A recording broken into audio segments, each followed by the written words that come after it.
Hello friends, स्वागत है ਤੁਹਾਡਾ ਸੰਕਲਪ ਇੰਸਟੀਚਿਊਟ ਦੇ YouTube ਚੈਨਲ ਐਡੂ ਸੰਕਲਪ ਤੇ। ਅੱਜ ਆਪਾਂ ਸਾਰੇ ਪੰਜਾਬ ਐਕਸਾਈਜ਼ ਇੰਸਪੈਕਟਰ ਦਾ ਐਗਜ਼ਾਮ ਡਿਸਕਸ ਕਰਨ ਲਈ ਇਕੱਠੇ ਹੋਏ ਹਾਂ, ਜੋ ਕਿ ਸੰਡੇ ਨੂੰ ਹੋਇਆ ਸੀ। ਐਗਜ਼ਾਮ ਐਨਾਲਾਈਜ਼ ਕਰਨ ਤੋਂ ਬਾਅਦ ਇਹ ਦੇਖਿਆ ਗਿਆ ਕਿ ਮੈਂ exam moderate level the C, but questions ਪਿਛਲੇ ਪ੍ਰੀਵੀਅਸ ਈਅਰ ਕੁਐਸਚਨਸ ਦੇ ਵਿੱਚੋਂ ਪੰਜਾਬ ਦੇ ਜੋ ਵੀ ਐਗਜ਼ਾਮਸ ਹੋਏ ਨੇ ਉਹਨਾਂ ਚੋਂ ਰਿਪੀਟਡ ਕੁਐਸਚਨਸ ਕਈ ਆਏ ਨੇ। ਤਾਂ ਅੱਜ ਆਪਾਂ ਸਾਰੇ ਆਨਸਰਸ डिस्कस करांगे, सोल्यूशन डिस्कस करांगे। तो स्टार्ट करते हैं। मैं ਤੁਹਾਡੇ ਨਾਲ क्वांट एंड रीजनिंग के क्वेश्चंस डिस्कस करूंगा। तो आप रीजनिंग के क्वेश्चन स्टार्ट करते हैं जी। तो पहला क्वेश्चन आप देखते हैं जी रीजनिंग का, ठीक है जी। तो पहला क्वेश्चन सीरीज कंप्लीशन जो आया है, जिस दे विच किया गया है find the missing term in the series 3, 20, 63, 144, 275। अगर देखा जाए यह क्वेश्चन डिफरेंस का सी सिंपल। अगर आप इन्हें सॉल्व करिए तो आपको गिवन है 3, 20, 63, 144, 275 डैश। अगर आप डिफरेंस देखते हैं फर्स्ट स्टेप 3 ते 20 का डिफरेंस 17, 20 ते 63 का डिफरेंस 43, 63 ते 144 का डिफरेंस 81, 144 ते 275 का डिफरेंस है 131। एंड डिफरेंस अगर आप डिफरेंस देखिए 70 ते 43 का डिफरेंस है 26, 43 ते 81 का डिफरेंस बनता है जी 38, 81 ते 131 का डिफरेंस बनता है जी 50, ठीक है। एंड अगर फर्दर डिफरेंस देखिए तो इन्हों का डिफरेंस 12 है जी, इसका भी डिफरेंस 12 है। इट मीनस इसका भी डिफरेंस अगर कितना होगा 12। तो 50 अगर 12 प्लस कितने 62, 131 अगर आप 62 प्लस करांगे जी ये बनाएगा अपने को 193। तो 275 के 193 प्लस करके अपने को आंसर आएगा जी 468। तो अपना सही आंसर बनता है जी ऑप्शन डी 468। बिल्कुल बेसिक लेवल का क्वेश्चन सी जिसे डिफरेंस ऑफ डिफरेंस इंप्लीमेंट हो रहा है। नेक्स्ट क्वेश्चन पे चलते हैं जी। नेक्स्ट क्वेश्चन है एनालॉजी का क्वेश्चन है, जिहदे विच आपां नूं पुछया गया है कि dash is to cork as box is to dash, ठीक है जी। जो रिलेशन का कॉर्क जो किस चीज़ का रिलेशन कॉर्क नाल है वही रिलेशन बॉक्स का किते नाल होएगा, ठीक है जी। कॉर्क बेसिकली हुंदा एक बॉटल का ढक्कन, ठीक है जी। ते बॉक्स के उपर की लगाया जाता है जिहड़ा ढक्कन उसनूं लिड कहा जाता है। तो उस मुताबिक इसका सही ऑप्शन बनता है जी ऑप्शन सी, ठीक है जी, बॉटल ते lid. Next option next question पे चलते हैं जी। आपने इन्हां दे विचों ऑड वन आउट कैलकुलेट करना, ठीक है जी। अगर आप इन्होंने ध्यान नाल देखिए अगेन बहुत ईजी है। इन्हां दे विच क्या रिलेशन बनता है 45 इंटू 3 135, 135 से अगर आप 5 प्लस करते हैं जी तो आंसर आता 140। सिमिलरली अगर आप सेकंड ऑप्शन देखते हैं जी 35 इंटू 3 105, ये अगर आप 5 प्लस करते हैं कितना बन रहा है जी 110, ठीक है जी। सी ऑप्शन अगर आप देखिए 30 इंटू 3 कितना बन रहा है जी 90। तो 90 प्लस 5 अगर करते हैं तो 95 होना चाहिए, जबकि आंसर की दे रहे हैं 100। इट मीन्स ऑप्शन सी अपना ऑड वन आउट है। तो करेक्ट आंसर है जी ऑप्शन सी। नेक्स्ट क्वेश्चन है जी कोडिंग डिकोडिंग का क्वेश्चन। अगेन सिंपल क्वेश्चन है जी। ई की वैल्यू क्या गया है जी 5 है, तो पेन की वैल्यू 35, पेज की वैल्यू पता करनी है। हम आप सबनों पता है कि अल्फाबेटिकल ऑर्डर के ई कितने नंबर पर आंदा है 5वें नंबर पर। तो बेसिकली इन्होंने जो जो एक लैटर का नंबर बनता है उन्होंने सीक्वेंस के मुताबिक वो नंबर पिक करके उन्होंने ऐड किया हुआ है। अगर आप हम पी की गल करिए जी, पी का नंबर होंदा है अपने को 16, ई का नंबर होंदा है जी अपने को 5, ठीक है जी। तो एन का नंबर अपने को कितना होंदा है जी 14। अगर आप इन्होंने प्लस करिए तो कितना बनता है 35। इसी तरह पेज अगर आप देखिए पी कितने नंबर पे आएगा जी 16 नंबर पे, ए कितने नंबर पे आएगा जी 1 नंबर पे, जी कितने नंबर पे आएगा 7 नंबर पे, ई कितने पे आएगा जी 5 नंबर पे। अगर आप सारा प्लस करिए तो 16 ते 17 प्लस 24 ते 5 29। अपना आंसर सही क्या बनेगा जी ऑप्शन सी 29। नेक्स्ट क्वेश्चन देखते हैं जी। Next question blood relation chapter चो है, जिस विच कहता है अनिल कह रहा है कि रवि दी मदर, ठीक है जी, कौन है, is the only daughter of my mother, मेरी mother the only daughter. Anil का रिलेशन दसना है रवि नाल की। हुण देखो अनिल बोल रहा है, अनिल कह रहा है कि रवि दी मदर कौन है, रवि's मदर कौन है, is equal to only daughter of my mother, मेरे मदर की ओनली डॉटर, मेरे मदर की ओनली डॉटर कौन हुई जी, मेरी सिस्टर। मैं कौन है, इतने बोल कौन रहा है, अनिल। इट मीन्स रवि की मदर कौन है जी, अनिल की सिस्टर, ठीक है जी। रवि की मदर अनिल की सिस्टर है, तो उसके अकॉर्डिंग रवि अनिल का भांजा लगे, नैफ्यू, ठीक है। तो उन्होंने पूछा अनिल की है रवि का, अनिल अकॉर्डिंगली मैटरनल अंकल है, मामा है, जो कि इन्होंने विचों कोई भी ऑप्शन गिवन नहीं है, तो इसका करेक्ट आंसर बनेगा जी none of these, option D, ठीक है जी। नेक्स्ट से चलते, नेक्स्ट क्वेश्चन है जी अपना डायरेक्शन सेंस के विचों, ठीक है जी। की कहता है Raju drives 25 kilometre north and turns left and travels 5 kilometre and reaches point O. He then turns right and covers another 5 kilometer. Afterward turns to east and drive 5 kilometer. How much distance in kilometer he has to travel to go back to the starting point? ठीक है जी। तो start की करता है जी, ठीक है, सब तो पहला वो नॉर्थ डायरेक्शन वाल जाएगा। सपोज ये अपना स्टार्टिंग पॉइंट है, सब तो पहला नॉर्थ डायरेक्शन गया जी, कितने किलोमीटर, 25 किलोमीटर। 25 किलोमीटर नॉर्थ जाने तो बाद उन्हें लेफ्ट टर्न लिया, लेफ्ट टर्न लेगा, लेफ्ट टर्न लैके 5 किलोमीटर जाता है, एक पॉइंट O ते पहुंच जाता है। उस तो बाद वो राइट टर्न लैके फिर 5 किलोमीटर जाता है जी, राइट टर्न लेगा 5 किलोमीटर फिर जाएगा। उस तो बाद ईस्ट टर्न लैके 5 किलोमीटर ईस्ट डायरेक्शन वाला जाएगा, कितना 5 किलोमीटर आएगा। हाउ मच हम 10 पूछा गया जी, स्टार्टिंग पॉइंट पे वापस जाने लिए उसको कितना डिस्टेंस चलना पड़ेगा। इस टाइम रवि इस पॉइंट, राजू इस पॉइंट पे है, आ स्टार्टिंग पॉइंट ये बिल्कुल स्ट्रेट डायरेक्शन से। अगर आप स्ट्रेट डिस्टेंस फाइंड आउट करते हैं जी, तो 5 + 25 कितना बनता है जी, 30 किलोमीटर। तो अपना करेक्ट आंसर बनता है जी ऑप्शन ए। नेक्स्ट से चलते हैं जी आप।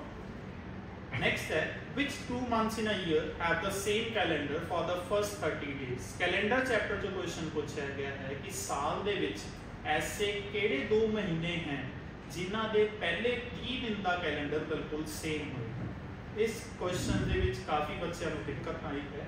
तो इस दे विच कॉन्सैप्ट की है कि अगर सेम कैलेंडर रिपीट करना होवे तो वो 2 मंथ्स दे विचकार जिहड़े नंबर ऑफ ऑड डेज हैं वो 0 होने चाहिए, ठीक है जी। तो इस क्वेश्चन की जिहड़ी अप्रोच रहेगी जी, वो रहेगी अपनी बाय ऑप्शन। आप बाय ऑप्शन अगर ट्राई करते हैं कि किहड़े 2 महीनों के विचकार अपने ऑड डेज 0 हो जाते हैं, तो अगर सब तो पहली ऑप्शन अगर आप ट्राई करिए जून टू अक्टूबर, ठीक है, जून के विच कितने ऑड डे बनणगे जी 2, जुलाई के विच कितने बनणगे 3, अगस्त के विच कितने बनते जी फिर 3 बनते, सितंबर कितने बनते हैं 2। तो अगर आप सारे प्लस करिए तो 12 ऑड डेज बनते हैं, जो कि 0 के बराबर नहीं है। इट मीन्स जून का कैलेंडर अक्टूबर से रिपीट नहीं होगा। सिमिलरली अप्रैल टू नवंबर भी तुम ट्राई करो, अप्रैल टू जुलाई भी तुम ट्राई करो। अगर हम आप ऑप्शन बी की गल करिए अप्रैल टू नवंबर, वो भी नंबर ऑफ ऑड डेज 0 नहीं बनणगे, इसलिए आपको ऑप्शन सी आपको ट्राई करनी पेगी। ऑप्शन सी आप ट्राई करके देखते हैं जी, जिहदे विच अप्रैल ते जुलाई का कैलेंडर रिपीट करने की गल हुई है, ठीक है जी।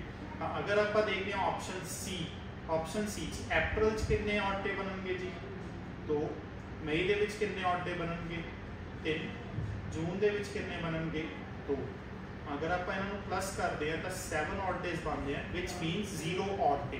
इतने अपने ऑड डे 0 होने करके जो जुलाई मंथ अगला शुरू होएगा वो बिल्कुल सेम होएगा जो अप्रैल मंथ से, ठीक है जी। इस कारण अपनी ऑप्शन सी सही बनेगी जी, जिहदे विच अप्रैल का महीना तो जुलाई का महीना के पहले 30 दिन बिल्कुल सेम होंगे, ठीक है। आई होप समझ आया होगा कॉन्सैप्ट। तो कदे भी ਜਦੋਂ ਤੁਹਾਨੂੰ ਸੇਮ ਕੈਲੰਡਰ ਪੁੱਛਿਆ ਜਾਂਦਾ ਹੈ ਕਿ ਸੇਮ ਕੈਲੰਡਰ ਕਦੋਂ ਰਿਪੀਟ ਹੋਏਗਾ ਤਾਂ ਉਹਦੇ ਪਿੱਛੇ ਕਨਸੈਪਟ ਇਹੀ ਹੈ ਕਿ ਤੁਸੀਂ ਨੰਬਰ ਆਫ ਔਡ ਡੇਜ਼ ਉਹ ਦੋ ਟਾਈਮ ਪੀਰੀਅਡਸ ਦੇ ਵਿਚਕਾਰ ਜ਼ੀਰੋ ਬਣਾ ਕੇ ਦੇਖੋ ਕਿ ਜਿੱਥੇ ਉਹ ਨੰਬਰ ਆਫ ਔਡ ਡੇਜ਼ ਤੁਹਾਡੇ ਜ਼ੀਰੋ ਹੋ ਜਾਂਦੇ ਹੈ ਤਾਂ ਉੱਥੇ ਤੁਹਾਡਾ ਕੈਲੰਡਰ ਰਿਪੀਟ ਕਰਦੇ ਆਪਾਂ ਨੈਕਸਟ ਕੁਐਸਚਨ ਤੇ ਮੂਵ ਕਰਦੇ ਹਾਂ ਜੀ। ਨੈਕਸਟ ਕੁਐਸਚਨ ਹੈ ਆਪਣਾ ਮੈਥਮੈਟਿਕਲ ਆਪਰੇਸ਼ਨਸ ਦੇ ਵਿੱਚੋਂ ਜਿਹਦੇ ਵਿੱਚ ਪੁੱਛਿਆ ਗਿਆ ਹੈ ਕਿ put the correct mathematical sign in the following equation from the given alternatives. ਠੀਕ ਹੈ ਜੀ, ਆਪਾਂ ਨੂੰ ਇਸ ਇਕੁਏਸ਼ਨ ਦੇ ਵਿੱਚ ਸਾਈਨ ਸਬਸਟੀਟਿਊਟ ਕਰਨੇ ਆ ਆਪਸ਼ਨ ਦੇ ਵਿੱਚੋਂ ਜਿਹਦੇ ਨਾਲ ਆਪਣੀ ਇਹ ਇਕੁਏਸ਼ਨ ਕੀ ਹੋ ਜਾਏਗੀ ਕਰੈਕਟ ਹੋ ਜਾਏ। ਠੀਕ ਹੈ, ਇਹ ਵੀ ਹੁਣ ਆਪਾਂ ਨੂੰ ਬਾਈ ਆਪਸ਼ਨ ਹੀ ਟਰਾਈ ਕਰਨਾ ਪਏਗਾ ਜੀ। ਬਾਈ ਆਪਸ਼ਨ ਦੇ ਮੁਤਾबिक ਅਗਰ ਮੈਂ ਇਹਦੇ ਵਿੱਚ ਬੀ ਆਪਸ਼ਨ ਟਰਾਈ ਕਰ ਰਿਹਾ ਜੀ ਕਰਨਾ, ਠੀਕ ਹੈ, ਜਿਹਦੇ ਵਿੱਚ ਕਿਹਾ ਗਿਆ 33 into पहला फिर 11 divide by 3 minus 6।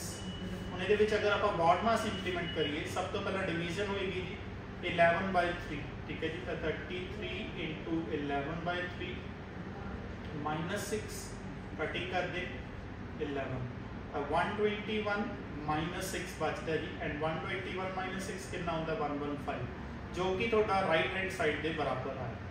It means ਤੁਹਾਡੀ ऑप्शन बी ਜਿਹੜੀ ਹੈ ਜੀ ਉਹ ਕਰੈਕਟ ਆਨਸਰ ਬਣੇਗੀ। ਠੀਕ ਹੈ ਜੀ, ਅਗੇਨ ਬਹੁਤ ਈਜ਼ੀ ਆਨਸਰ ਕੁਐਸਚਨ ਸੀ। ਨੈਕਸਟ ਕੁਐਸਚਨ ਦੇਖਦੇ ਹਾਂ ਜੀ। ਨੈਕਸਟ ਕੁਐਸਚਨ ਨਾਨ ਵਰਬਲ ਦੇ ਵਿੱਚੋਂ ਹੈ ਨਾਨ ਵਰਬਲ ਸੀਰੀਜ਼ ਕੰਪਲੀਸ਼ਨ। ਇਹ ਕੁਐਸਚਨ ਆਰਐਸ ਅਗਰਵਾਲ ਬੁੱਕ ਦੇ ਵਿੱਚੋਂ directly as it is pick ਕੀਤਾ ਗਿਆ ਹੈ। ਠੀਕ ਹੈ ਜੀ, ਜਿਹਦੇ ਵਿੱਚ ਆਪਾਂ ਨੂੰ ABCD 5 ਫਿਗਰਸ ਗਿਵਨ ਹੈ। ਠੀਕ ਹੈ ਜੀ, ਤੇ ਆਪਾਂ ਨੇ ਇੱਕ ਨੈਕਸਟ ਫਿਗਰ ਪਤਾ ਕਰਨੀ ਹੈ ਵੀ ਕੀ ਹੋਏਗੀ। अगर ये आप पैटर्न में फॉलो करिए, पैटर्न हो रहा मूवमेंट चल रही है जी। ठीक है, कोई हॉरिजॉन्टल तो वर्टिकल, वर्टिकल तो हॉरिजॉन्टल, इस तरीके नाल मूवमेंट चल रही है। अगर ध्यान नाल अगर आप फर्स्ट फिगर देखिए ये एक स्ट्रेट लाइन है। ठीक है जी, जो कि वर्टिकल है, ये एक लाइन है। ठीक है, सैकेंड दे 1.5 लाइन्स ने। ठीक है, जो कि हॉरिजॉन्टल है। दैन अगेन वर्टिकल आ गई जी, ये कितनी लाइन्स हैं 2.5। ठीक है, फोर्थ ऑप्शन दे विच अगर आप देखते हैं 3 लाइन्स हैं जो कि हॉरिजॉन्टल है। दैन फिर वर्टिकल हो गई जी जिहदे विच अपने कोल कितनी लाइन्स हैं 4। हुण अगर आप नंबर ऑफ लाइन्स की गल करिए देखा जाए पहला 0.5 इंक्रीज है, फिर 1 का इंक्रीज है, फिर 0.5 का इंक्रीज है, फिर 1 का इंक्रीज है। इसका मतलब नैक्सट फिगर दे विच 0.5 इंक्रीज होएगा। इट मीनस कितनी लाइन्स होंगी जी 4.5 लाइन्स। तो 4.5 लाइन्स के मुताबिक अगर आप देखते हैं जी तो अपने को दो ऑप्शंस अवेलेबल है, या तो ऑप्शन ए अवेलेबल है या ऑप्शन सी अवेलेबल है। दोनों के विचों करेक्ट आंसर किहड़ा बनता है वो आप डायरैक्शनस से देखते हैं जी। लाइन्स की डायरैक्शन देखी जाए अगर हॉरिजॉन्टल लाइन्स हैं तो ऑप्शन बी के विच देखोगे जी हाफ लाइन है वो राइट साइड तो शुरू हो रही है। ठीक है जी, इसी पैटर्न को फॉलो करते हुए ऑप्शन ए दे विच भी हाफ लाइन राइट साइड तो शुरू हो रही है, जबकि ऑप्शन सी दे विच जिहड़ी हाफ लाइन है लेफ्ट साइड तो शुरू हो रही है। It means option C pattern को ब्रेक करेगी तो अपना करेक्ट ऑप्शन की बनेगा जी ऑप्शन ए। तो इस क्वेश्चन का सही आंसर है जी ऑप्शन ए। नैक्सट क्वेश्चन दे चलते हैं जी। नैक्सट क्वेश्चन फिर अपने को नॉन वर्बल फिगर दे विचों सीरीज दे विचों ਇਹਦੇ ਵਿੱਚ ਵੀ ਆਪਾਂ ਨੇ ਮਿਸਿੰਗ ਫਿਗਰ फाइंड आउट करनी है। ठीक है, क्या कहना देखो figures A and B are related in a particular manner. कहता जी A ते B ਜਿਹੜੀਆਂ ਦੋ ਫਿਗਰਸ हैं इन्हां ਦਾ कोई रिलेशन बन रहा है। ठीक है जी, establish the same relation between figure C and D by choosing the figure amongst the four given out। ਤੇ सेम रिलेशन कहते C ਤੇ D ਦਾ ਹੋਣਾ ਚਾਹੀਦਾ है। ਤਾਂ ਉਹਦੇ ਅਕੋਰਡਿੰਗ ਆਪਾਂ ਨੇ ਦੱਸਣਾ है कि करेक्ट ऑप्शन ਕਿਹੜੀ ਹੋਈ। ਹੁਣ ਅਗਰ ਆਪਾਂ ਧਿਆਨ ਨਾਲ ਦੇਖੀਏ A ਤੇ B ਦਾ ਰਿਲੇਸ਼ਨ, A ਤੇ B ਦੀ ਅਗਰ ਆਪਾਂ ਮੂਵਮੈਂਟ ਨੋਟਿਸ ਕਰੀਏ A 1 2 3 4 ਸਟੈਪ ਦੀ ਮੂਵਮੈਂਟ ਬਣ ਕੇ A ਤੋਂ B ਆਇਆ। ਇੱਕ ਉਹ ਵੀ ਕਲॉकਵਾਈਜ਼। ਸਿਮਿਲਰਲੀ ਅਗਰ ਆਪਾਂ C ਤੋਂ D ਜਾਵਾਂਗੇ ਤਾਂ C ਤੋਂ D ਵੀ ਆਪਾਂ ਨੂੰ 4 ਸਟੈਪ ਮੂਵਮੈਂਟ ਕਰਨੀ ਪਏਗੀ ਕਲॉकਵਾਈਜ਼। ਤਾਂ 4 ਸਟੈਪ ਮੂਵਮੈਂਟ ਕੀ ਬਣਦੀ ਹੈ 1 2 3 4। तो 4 स्टेप मूवमेंट करके इस डायरेक्शन फेस होना चाहिए है जो कि ऑप्शन डी दे विच बन रहा है। अपना करेक्ट आंसर बनेगा जी ऑप्शन डी। ठीक है, नेक्स्ट क्वेश्चन देखते हैं जी। नेक्स्ट क्वेश्चन फिर नॉन वर्बल का है। ठीक है जी, ये क्या कहता है 4 फिगर्स अपन गिवन है A B C D। जिन्हां दे विचों 3 फिगर्स सिमिलर पैटर्न ने ते एक कोई फिगर ऑड वन आउट है, आपने वो फिगर फाइंड आउट करनी है। अगर ध्यान नाल देखिए फर्स्ट ऑप्शन एरोस ऑपोजिट हो रहे हैं जी, इत्थे एरो ऊपर नूं फेस कर रहा है, इत्थे एरो नीचे नूं फेस कर रहा है। सिमिलरली अगर फिगर बी नूं अगर आप देखते हैं जी, इहदे विच भी ऑपोजिट हो रहा है, ते अगर आप इस फिगर नूं रोम्बस नूं उल्टा करांगे तां आपां नूं इस तरीके नाल रोम्बस दिखेगा। फिगर सी दे विच भी अगर देखिए तां ऑपोजिट कर रहा है, देखो सर्कल ट्राइंगल नीचे नूं फेसिंग सीगा, ठीक है जी, उन्होंने उल्टा करता, सर्कल ऊपर आ गया तो ट्राइंगल भी ऊपर चला गया, ठीक है जी।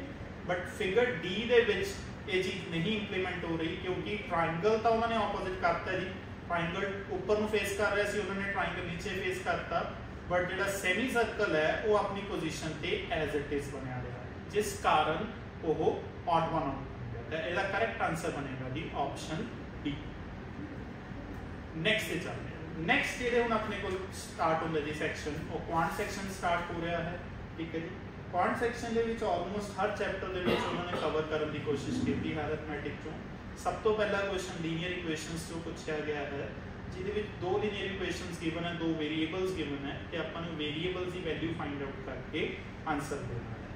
एक तो तरीका सिंपल है लीनियर इक्वेशनस को सॉल्व करने का, अगर 2 इक्वेशन 2 वेरीएबल्स हैं कि एलिमिनेशन मैथड लगाना, जिहदे विच किसी एक वेरीएबल को आप एलिमिनेट करके वेरीएबल फाइंड आउट कर सकते हैं। जिवें कि आपां नूं गिवन है 65b minus 33c is equal to 97।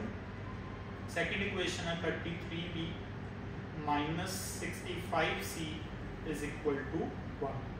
अगर आप इन्होंने मल्टीप्लाई करते हैं, ऊपर वाली इक्वेशन 65 नाल मल्टीप्लाई कर देते हैं, नीचे वाली इक्वेशन 33 नाल मल्टीप्लाई करते हैं, तो अपने को सिचुएशन बनती है 4225b minus 2145c is equal to 6305।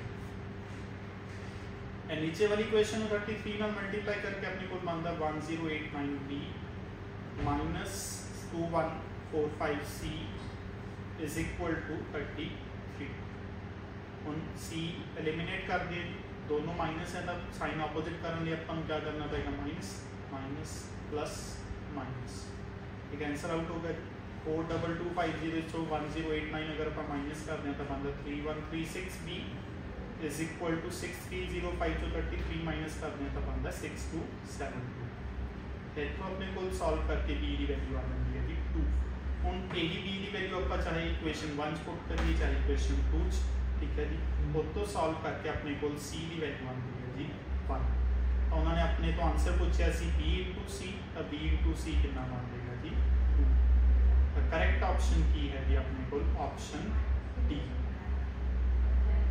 Option D अपना करेक्ट आंसर है। इस क्वेश्चन में करने का एक मैथड और है, ठीक है जी, वो की है ਹੁਣ अगर आप इक्वेशनस ਨੂੰ ध्यान ਨਾਲ देखिए तो इक्वेशन ਦੇ ਵਿੱਚ ਉਹਨਾਂ ਨੇ वेरिएबल ਜਿਹੜੇ कांस्टेंट वैल्यूज ने वो रिवर्स कर देती हैं। फर्स्ट इक्वेशन च 65 इंटू बी सी, दूसरे 65 इंटू सी करता, तो फर्स्ट इक्वेशन 33 इंटू सी सी, तो दूसरे 33 इंटू डी कर देता। अगर इस तरह का पैटर्न होंदा है इक्वेशनस का, तो इनू आप सॉल्व इस तरीके नाल भी कर सकते हैं। पहले ही दोनों इक्वेशनस को प्लस कर दो, 65b minus 33c plus 33b minus 65c। अगर आप इन्होंने प्लस कर दें 65b minus 33c is equal to 97। दूसरे केस अपने को 33b minus 65c is equal to 1। तो एक बार दोनों इक्वेशंस में आप प्लस करांगे तो की बनेगा जी अपने को 98b minus 98c is equal to 98। इतों 98 कॉमन लैके अपने को b माइनस c की वैल्यू आ जाएगी जी 1। सैकेंड पार्ट आप यही दो इक्वेशंस को क्या करना है जी माइनस करना है। अगर आप दोनों इक्वेशंस को माइनस कर दें जी तो अपने को की बचेगा 65 तो 33 माइनस करके बचता जी 32b, ठीक है जी। तो इतने अपने को बचेगा जी plus 32c is equal to 96। तो b प्लस c की वैल्यू अपने को सॉल्व करके कितनी आती है जी 3। तो हम b माइनस c अपने को 1 है, b प्लस c 3 है, तो इन्होंने सॉल्व करने अपने को b 2 आ जाएगा तो c 1। ਤਾਂ ਇਹ ਮੈਥਡ ਵੀ ਇਸ ਕੁਐਸਚਨ ਦੇ ਵਿੱਚ ਇੰਪਲੀਮੈਂਟ ਕੀਤਾ ਜਾ ਸਕਦਾ ਹੈ। ਇਹਦੀ ਕੰਡੀਸ਼ਨ ਕੀ ਹੈ ਕਿ ਜਿਹੜੇ ਕਾਂਸਟੈਂਟ ਵੈਲਿਊਜ਼ ਹੈ ਉਹ ਐਕਸਚੇਂਜ ਹੋ ਗਏ ਦੋਨੋਂ ਇਕੁਏਸ਼ਨ ਦੇ ਵਿੱਚ। ਆਈ ਹੋਪ ਸਮਝ ਆਇਆ ਹੋਵੇਗਾ। ਤਾਂ ਨੈਕਸਟ ਕੁਐਸਚਨ ਤੇ ਚੱਲਦੇ ਹਾਂ ਜੀ ਆਪਾਂ। ਨੈਕਸਟ ਕੁਐਸਚਨ ਨੰਬਰ ਸਿਸਟਮ ਦੇ ਵਿੱਚੋਂ ਹੈ, ਰਿਮਾਈਂਡਰਸ ਦਾ ਕੁਐਸਚਨ ਹੈ। ਕੀ ਕਹਿੰਦਾ ਹੈ ਜੀ 2 ਦੀ power 48 minus 1 is exactly divisible by two numbers between 60 and 70। ਤਾਂ ਉਹ ਦੋ ਨੰਬਰਸ ਕਿਹੜੇ ਨੇ ਜੀ 60 ਔਰ 70 ਦੇ ਵਿੱਚ। ਇਹਦੇ ਵਿੱਚ ਕਨਸੈਪਟ ਇੰਪਲੀਮੈਂਟ ਹੁੰਦਾ ਹੈ ਜੀ, ਇੱਕ ਪ੍ਰੋਪਰਟੀ ਹੁੰਦੀ ਹੈ numbers the, a raised to power n minus b raised to power n is divisible by a minus b, always divisible by a minus b, and it is also divisible by a plus b when n is even। ठीक है, a raised to power n minus b raised to power n ਜਿਹੜਾ ਹੈ a minus b ਨਾਲ ਹਮੇਸ਼ਾ divide ਹੋਏਗਾ, and a raised to power n minus b raised to power n a plus b ਨਾਲ ਉਸ case divide ਹੁੰਦਾ ਹੈ ਜਦੋਂ n ਦੀ ਪਾਵਰ n ਦੀ ਵੈਲਿਊ ਈਵਨ ਹੁੰਦੀ ਹੈ। ਤੇ ਇਸ ਕੇਸ 'ਚ ਆਪਣੇ ਕੋਲ n ਦੀ ਵੈਲਿਊ ਈਵਨ ਹੈ। ਹੁਣ ਆਪਾਂ ਨੂੰ ਹੈ 2 ਦੀ ਪਾਵਰ 48 minus 1। ਇਸ ਨੂੰ ਆਪਾਂ 2 ਦੀ ਪਾਵਰ 6 into 8 minus 1 ਵੀ ਲਿਖ ਸਕਦੇ ਹਾਂ, जो कि बनता है 64 की पावर 8 minus 1। ठीक है जी।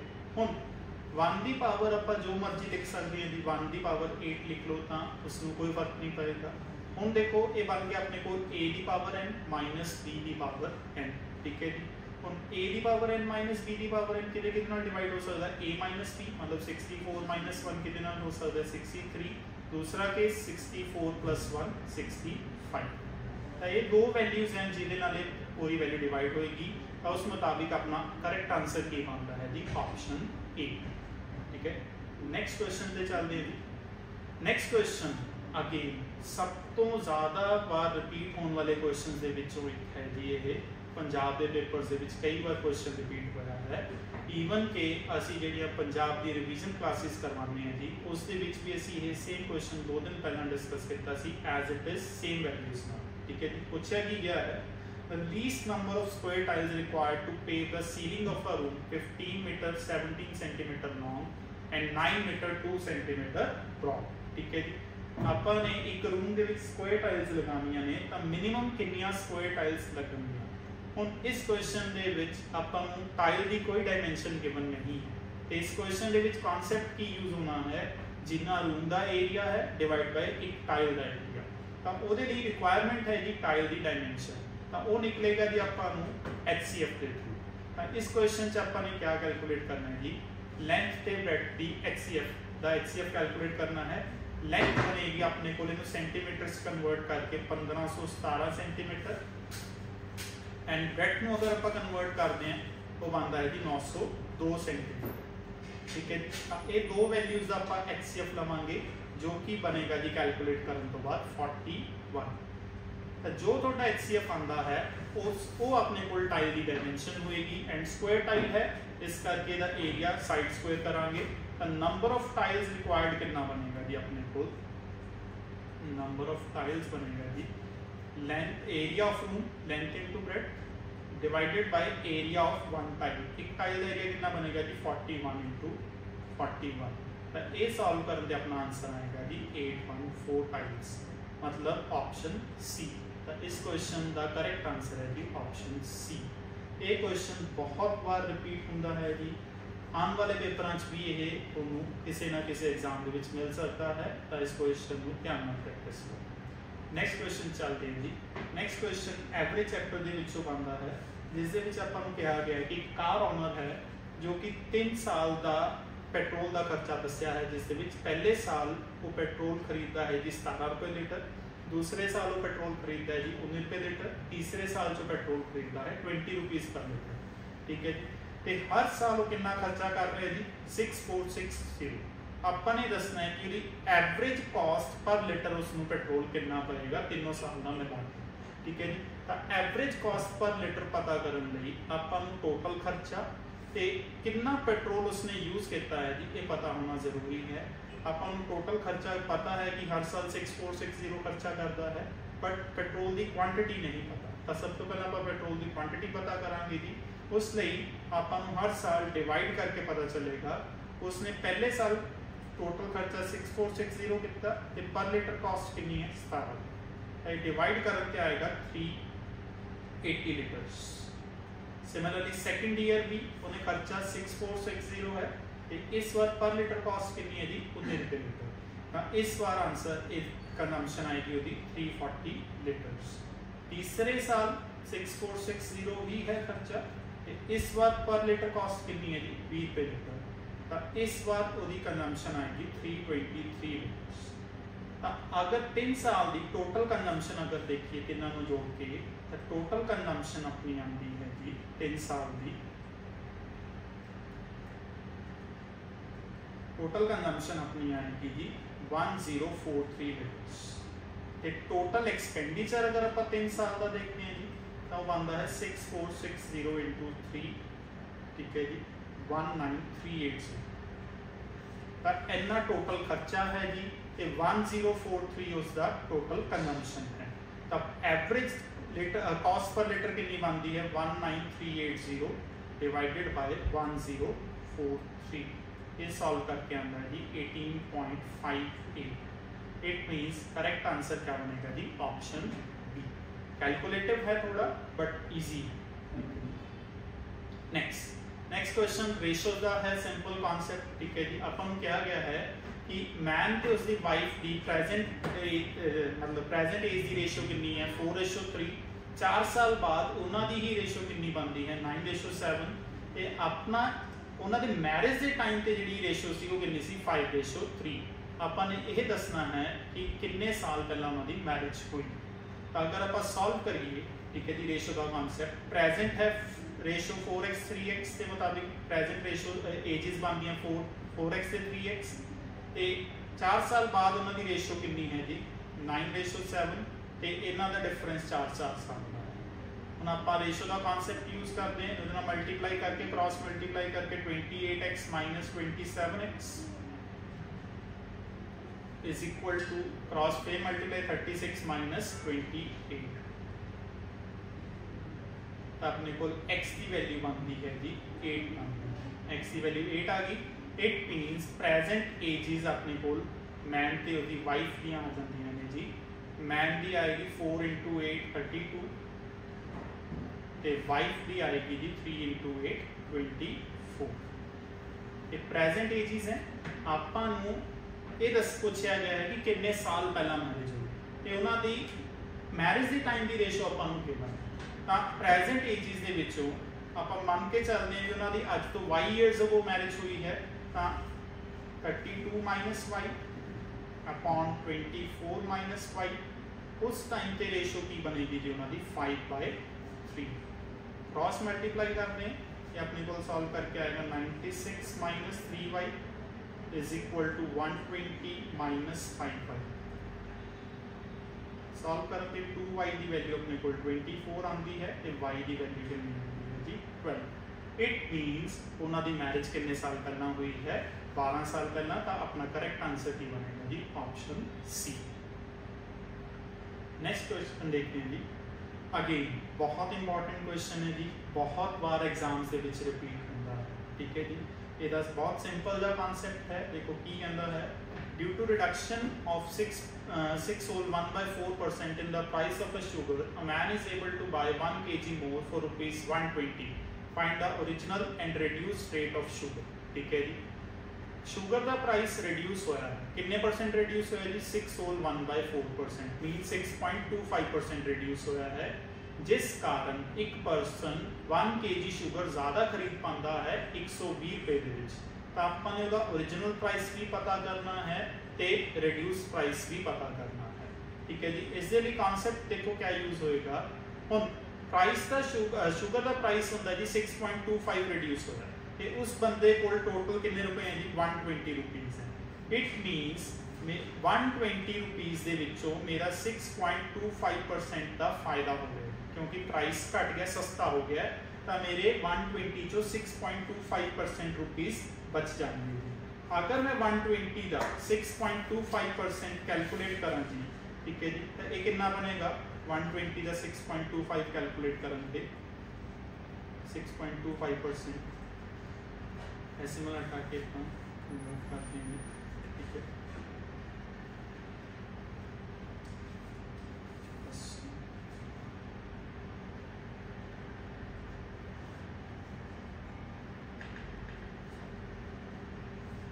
कितना बनता है जी 7.5 रुपीज़। इट मीन्स मेरा 7.5 रुपीज़ का फायदा है, ठीक है। तो इस 7.5 रुपीज़ ਦੇ ਵਿੱਚ उस दुकानदार ने मैनू कितनी शुगर एक्स्ट्रा दी है जी 1 kg शुगर एक्स्ट्रा दी है। इट मीन्स रिड्यूस प्राइस के मुताबिक ਹੁਣ मैनू 1 kg शुगर 7.5 रुपीज़ मिलती है, तो मेरा रिड्यूस प्राइस बनता है जी 7.5 रुपीज़ पर kg। रिड्यूस प्राइस बनता है। तो अगर हम ऑप्शंस देखिए, दो ही ऑप्शंस हैं जिहदे विच 7.5 है रिड्यूस प्राइस का। ऑप्शन बी या ऑप्शन सी चो कोई भी हो सकता है, but original price reduce price नालों ज़्यादा ही होएगा, इस करके अपनी ऑप्शन सी एलिमिनेट हो जाती है, जिस दे विच ओरिजिनल प्राइस रिड्यूस प्राइस नालों घट दे रखे है। तो अपना करेक्ट आंसर की बन जाएगा जी ऑप्शन बी। आपां नूं ओरिजिनल प्राइस कैलकुलेट करने की जरूरत नहीं, ठीक है जी। बहुत बार रिपीट होता है, बहुत इंपॉर्टेंट है ये क्वेश्चन।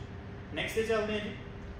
नेक्स्ट क्वेश्चन की अंदर, in a shop 80% of the articles are sold at a profit of 10% and the remaining at a loss of 40%, what is the overall profit or loss, ठीक है जी।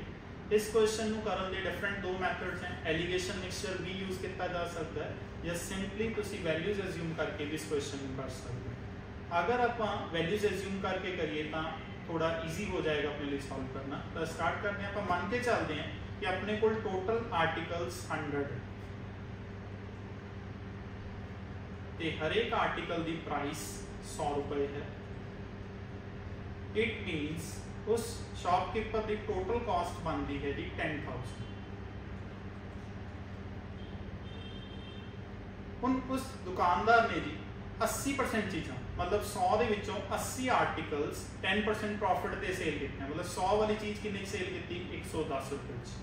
तो ਇਹਦਾ ਸੈਲਿੰਗ प्राइस बन गया जी total 8800। ਤੇ बाकी ਜਿਹੜੇ आर्टिकल्स बच गए 20 आर्टिकल्स बचਦੇ जी, वो बेचे 40% लॉस से, मतलब 60 रुपीज़ ईच। तो इन्हों का टोटल बनता है जी अपने को 1200।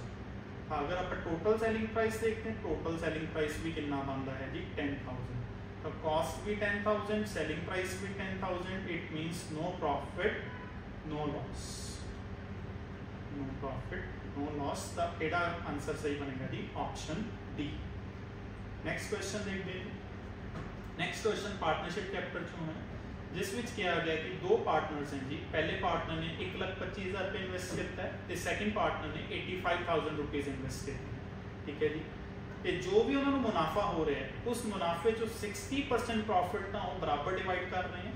तो बाकी जो 40% मुनाफा बच गया वो according to their share of capital divide कर देंगे, ठीक है जी। एक पार्टनर को 3,000 रुपये ज़्यादा मुनाफा हो रहा है दूसरे नाल, तो अपने टोटल प्रॉफिट पता करना है कंपनी को कितना, ठीक है। अगर आप कैपिटल शेयरिंग रेशो देखिए, ए ते बी दो पार्टनर्स हैं, ठीक है जी। ए ने लगाया जी 1,25,000, बी ने लगाया 85,000, ठीक है। अगर इन्हों की रेशो कैलकुलेट करिए, रेशो बनती है 25:7, ठीक है। मतलब जो भी मुनाफा होएगा उस जो ए के हिस्से बनेंगे 25/42, तो बी का हिस्सा कितना बनेगा जी 17/42।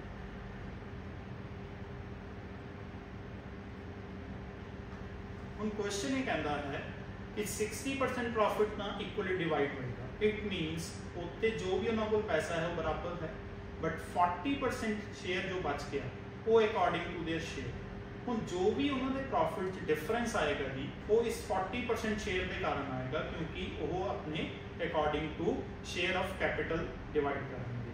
तो आप डायरेक्ट इक्वेशन बनावांगे इस 40% के अकॉर्डिंग। एज्यूम करते हैं कि टोटल प्रॉफिट X रुपीज़ है। इस टोटल प्रॉफिट का 40% शेयर बनता है 40% ऑफ X। तो ये ए ते बी का अगर आप डिफरेंस देखते हैं जी, ए ते बी का डिफरेंस बनता है 8/42।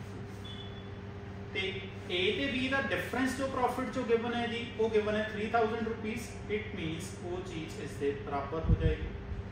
एंड इतों आप एक्स की वैल्यू अगर सॉल्व करते हैं एक्स की वैल्यू आती है 3000 इंटू 100/40 इंटू 42/8 ये सॉल्व करने से अपने को वैल्यू आती है जी 39375। तो अपना करेक्ट आंसर बनेगा जी ऑप्शन 60% वाला हिस्सा छेड़न की जरूरत नहीं है, ठीक है जी, क्योंकि वो बराबर डिस्ट्रीब्यूट किया गया है तो उसको कोई डिफरेंस नहीं है। नेक्स्ट क्वेश्चन पे चलते हैं। नेक्स्ट क्वेश्चन कंपाउंड इंटरेस्ट से पूछा गया है, ठीक है जी, जिस दे विच डिफरेंस ऑफ इंटरेस्ट का कॉन्सेप्ट है, ठीक है जी। क्या कहता है what is the difference between compound interest on ₹5000 for 1 year at 4% per annum compounded yearly and half yearly. 5000 रुपये अगर आप किसी को ब्याज से देने चक्रवर्ती ब्याज से तो 1 साल बाद 4% के अकॉर्डिंग कितना फर्क आएगा ब्याज के अगर एक बार आप उसको ईयरली दे रहे हैं तो एक बार आप उसको हाफ ईयरली दे रहे हैं। अगर ये ईयरली के अकॉर्डिंग देखिए जी 1 साल के कितना % ब्याज लगना है 4% पर एनम, तब 5000 का 4% होता है, सॉरी कैलकुलेट करने की जरूरत नहीं है, आप परसेंटेज कंपेयर करनी है। ईयरली देवांगे तो आप कितने % इंटरेस्ट पे करना पड़ेगा 4%, ठीक है। एंड अगर यही इंटरेस्ट आप हाफ ईयरली पे करांगे हाफ ईयरली दे विच आपको पे करना पड़ेगा सक्सेसिव का कॉन्सेप्ट लगा के आप कैलकुलेट करते हैं 2 + 2 + 2 × 2/100।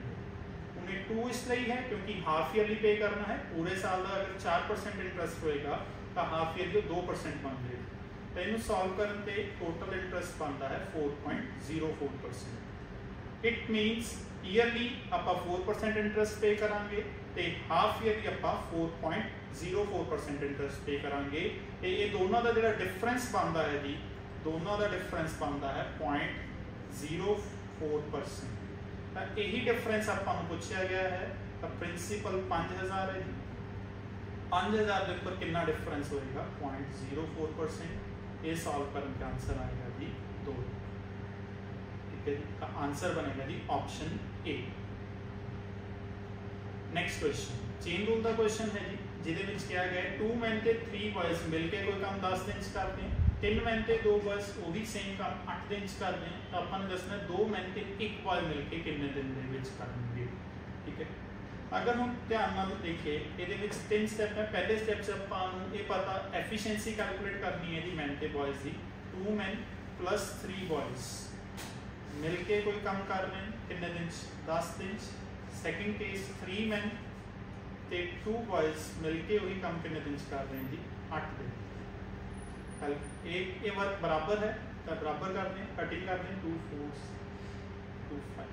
तो अपने को बन गया जी 10 man + 15 boys = 12 man + 8 boys. Man वाली टर्म्स एक साइड पे तो अपने को लगा 2 मैन = 7 बॉयज, ठीक है। हम एफिशिएंसी अपन पता लग गई है, अपन ने काम करवाना कितना तो है जी 2 मैन + 1 बॉयज, ठीक है।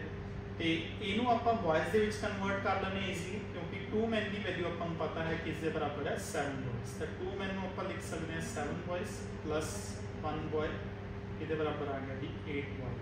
सिमिलरली इन्हों चो कोई एक इक्वेशन कन्वर्ट कर दें फर्स्ट या सैकेंड के विचों। मैं फर्स्ट इक्वेशन कन्वर्ट कर दें जिहदे अपने को 2 मैन + 3 बॉयज।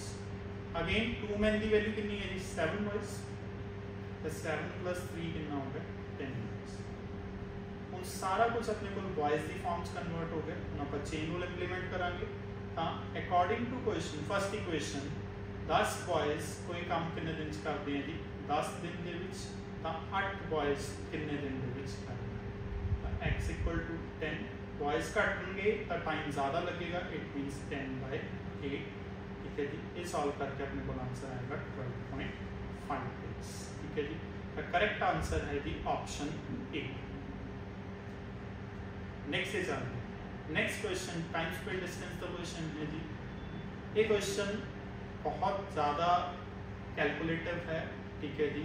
ये डिफिकल्ट क्वेश्चन के विचों एक है जिसके कहता है कि एक मैन एक कुछ डिस्टेंस ट्रेन के कवर करता है, जेकर वो ट्रेन 4 km/h फास्टर जाती तो ट्रेन 30 मिनट्स टाइम घट लेंदी, तो अगर वही ट्रेन 2 km/h अपनी स्पीड तो स्लोअर जाती तो उन्होंने 20 मिनट्स ज़्यादा।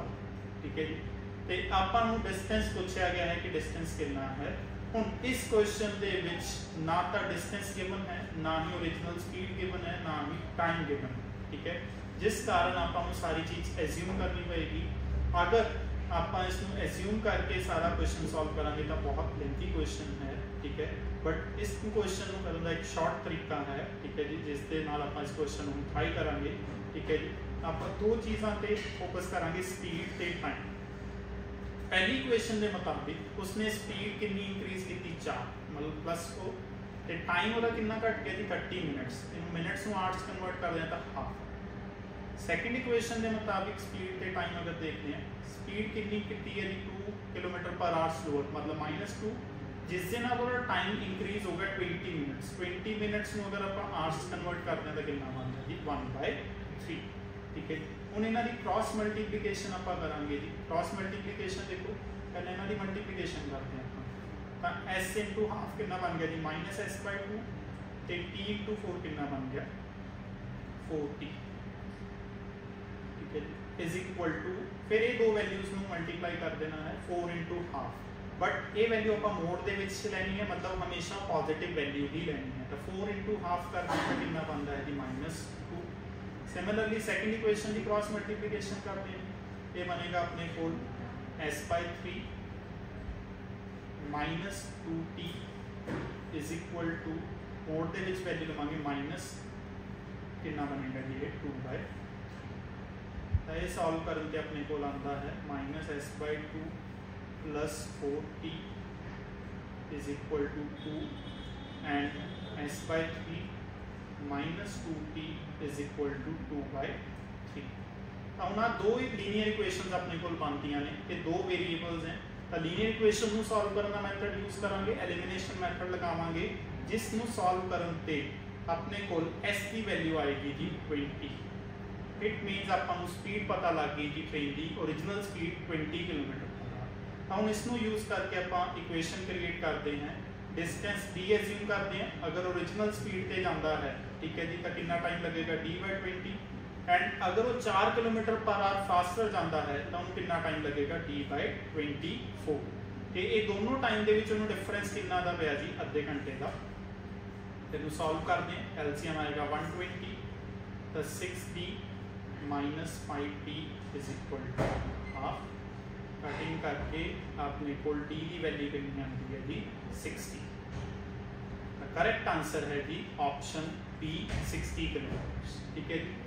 थोड़ा डिफिकल्ट क्वेश्चन है, ठीक है जी। प्रैक्टिस करन तो 2-3 बार प्रैक्टिस करोगे तो समझ आ जाएगा। नेक्स्ट क्वेश्चन, ठीक है जी। नेक्स्ट क्वेश्चन रेशियो प्रोपोर्शन का क्वेश्चन है, जिस दे विच कहा गया है कि एक वैसल है जिहदे विच 3 तरह का जूस है, ग्रेप, पाइनएप्पल ते बनाना जूस है, तो उन्होंने रेशियो है 4:6:5। कहते इस दे विचों 15 लीटर्स मिक्सचर कढ़िया गया तो उसकी जगह पे 8 लीटर ग्रेप जूस ते 2 लीटर पाइनएप्पल जूस मिक्स किया गया है।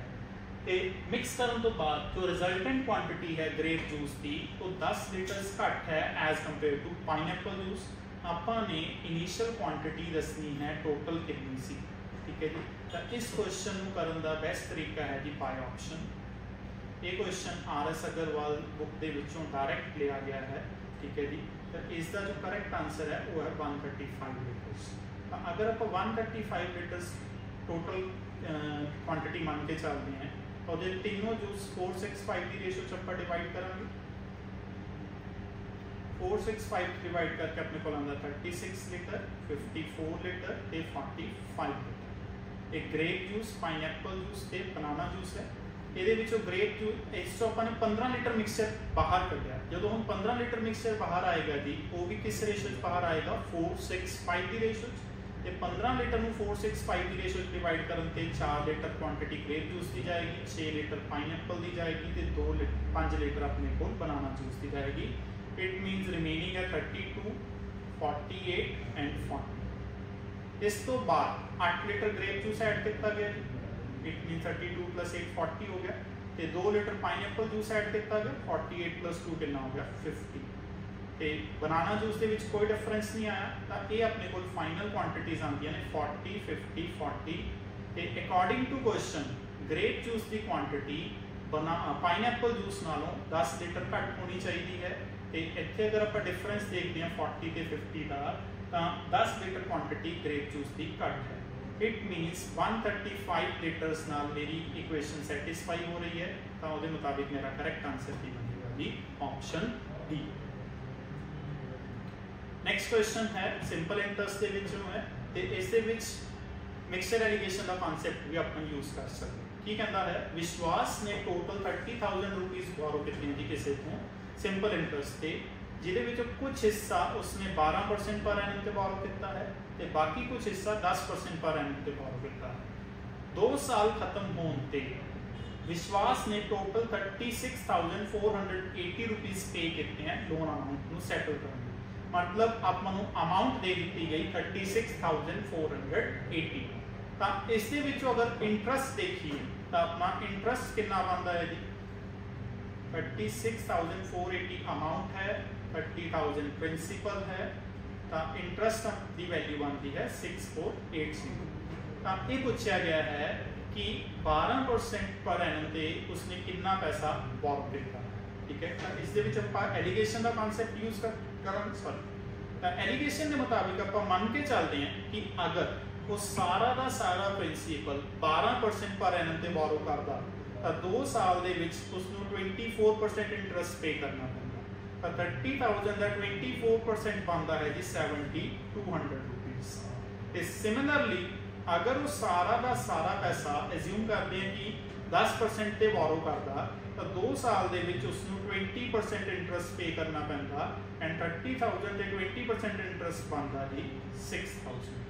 ठीक है, बट उसने एवरेज इंटरेस्ट दोनों को मिला के कितना पे किया है जी 6480। तो एलीगेशन का कॉन्सेप्ट आप यूज करते हैं जी। ठीक है, एलीगेशन के मुताबिक 7200 to 6480 माइनस करते हैं जी, तो 720 तो इधर माइनस करते हैं 4। तो एक कट के अपने को रेशो बनती है 2:3। इट मीन्स विश्वास ने जो प्रिंसिपल बोरो किया है जी, किस रेशो बोरो किया है 2:3। ते अपन 12% वाला पूछा गया है, 12% वाले दी हिस्सा कितना है 2/5, तो 2/5 ऑफ 30,000 ये सॉल्व करके आएगा जी 12,000। मतलब 12,000 रुपये प्रिंसिपल उसने 12% इंटरेस्ट से लिया है, तो बाकी रिमेनिंग 18,000 कितने से लिया है जी 10%। तो अपना करेक्ट आंसर बनेगा ऑप्शन ए 12,000। अगला क्वेश्चन है जी मेंसुरेशन के विचों आया है, जिससे क्या है cost of fencing a square field at 20 rupees per metre कितनी है 10,080 रुपये। तो how much will it cost to lay the 3 metre wide pavement along the fencing inside the field at 50 per square metre. ठीक है जी, अपन fencing का खर्चा दसिया गया है कि 10,080 रुपये टोटल फेंसिंग का खर्चा है, तो पर मीटर खर्चा कितना है 20 रुपये।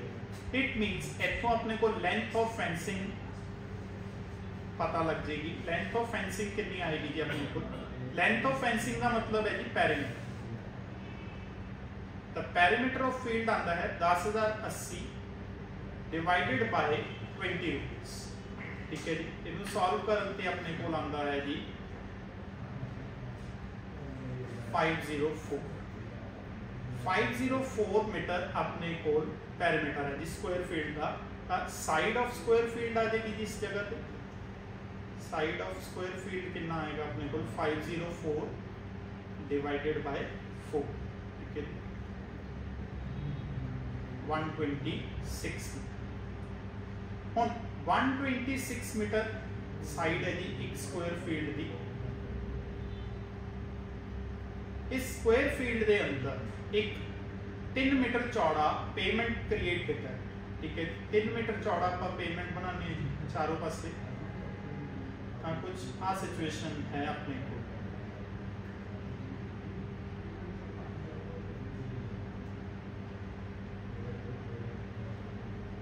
तीन मीटर चौड़ा पेमेंट है चारों पासे। अपन इस पेमेंट का एरिया रिक्वायर्ड है। ठीक है जी, हम इस पेमेंट का एरिया कैलकुलेट करने लिए 2 स्क्वायर्स अपन दिख रहे हैं जी। अगर बड़े स्क्वायर के छोटे स्क्वायर का एरिया माइनस कर दिए तो अपने को पेमेंट का एरिया बचेगा बाहर वाले स्क्वायर की साइड है 126, तो बाहर वाले का एरिया बनेगा 126 इंटू 126, ते अंदर वाले की साइड बनेगी जी 120, ठीक है जी। तो अंदर वाले स्क्वायर का साइड एरिया बनेगा 120 इंटू 120, ठीक है जी। इन्होंने आप माइनस करते हैं जी, हम ए स्क्वायर माइनस बी स्क्वायर है, ठीक है जी। या तो तुम 126 का स्क्वायर कैलकुलेट करके, ठीक है जी, जो 120 स्क्वायर 120 का स्क्वायर सॉरी एरिया माइनस करो, या तुम ए स्क्वायर माइनस बी स्क्वायर भी यूज कर सकते हो, ए प्लस बी ए माइनस बी, ठीक है। अगर आप डायरेक्ट यूज करिए तो 126 का एरिया स्क्वायर है 15876 ते 120 का कितना बनेगा स्क्वायर 14400, ठीक है जी। ਇਹਦੇ ਵਿੱਚੋਂ ਮਾਈਨਸ ਕਰਨ ਤੇ ਆਪਣੇ ਕੋਲ ਕਿੰਨਾ ਆਏਗਾ ਜੀ, ਇਹ 1476, ਇਹ ਆਪਣੇ ਕੋਲ ਏਰੀਆ ਆਫ ਪੇਮੈਂਟ, ਠੀਕ ਹੈ ਜੀ। ਹੁਣ ਆਪਾਂ ਨੇ कॉस्ट पता करनी है ये उपर, ठीक है जी, जिहदा खर्चा आपां कितना दे रखा जी 50 रुपीज़ पर स्क्वायर मीटर। हुण जिन्ना एरिया है उसते पर स्क्वायर मीटर खर्चा कितना बन रहा है जी 50 रुपीज़, तो आपां इहनूं 50 नाल अगर मल्टीप्लाई करांगे तो अपने कोल कॉस्ट आ जाएगी विच इज़ 73,800। इट मीनस अपना करैक्ट आंसर की बनता है जी ऑप्शन बी। लो जी, ਇਹ ਸੀ ਜੋ ਐਕਸਾਈਜ਼ ਇੰਸਪੈਕਟਰ ਦੇ ਐਗਜ਼ਾਮ ਦੇ ਵਿੱਚ ਕੁਝ ਕੁਐਸਚਨਸ ਪੁੱਛੇ ਗਏ ਕੁਆਂਟ ਤੇ ਰੀਜ਼ਨਿੰਗ ਦੇ ਵਿੱਚੋਂ। ਕੁਝ ਕੁਐਸਚਨਸ ਬਹੁਤ ਬੇਸਿਕ ਲੈਵਲ ਦੇ ਸੀ ਤੇ ਕੁਝ ਕੁਐਸਚਨਸ ਦਾ ਲੈਵਲ ਮੋਡਰੇਟ ਟੂ ਡਿਫਿਕਲਟ ਸੀ। ਤਾਂ ਕੁੱਲ ਮਿਲਾ ਕੇ ਇੱਕ ਅੱਛਾ ਐਗਜ਼ਾਮ ਸੈੱਟ ਕੀਤਾ ਗਿਆ, ਠੀਕ ਹੈ ਜੀ। ਤੇ ਉਮੀਦ ਹੈ ਕਿ ਤੁਹਾਨੂੰ ਇਹ ਵੀਡੀਓ ਹੈਲਪ ਕਰੇਗੀ ਤੁਹਾਡੇ ਸੋਲੂਸ਼ਨਸ ਦੇ ਵਿੱਚ, ਠੀਕ ਹੈ। ਤੇ ਹੋਰ ਅੱਗੇ ਦੀ ਵੀਡੀਓਜ਼ ਵੀ ਅਸੀਂ ਅਪਲੋਡ ਕਰਾਂਗੇ ਐਗਜ਼ਾਮਸ ਨੂੰ ਲੈ ਕੇ। सिमिलरली हम असी आने वाले टाइम SSC CGL की प्रैपरेशन को लैके एक रिवीजन बैच शुरू कर रहे हैं, जिहदे विच असी सब्जेक्ट वाइज टॉपिक्स डिस्कस करया करांगे, मिक्स क्वेश्चन डिस्कस करांगे। तो अगर तुसी वो रिवीजन क्लासेस अटेंड करना चाहते हो, वीडियोज़ देखना चाहते हो, तो साडे चैनल को सबसक्राइब करो, शेयर करो ते लाइक। Thank you.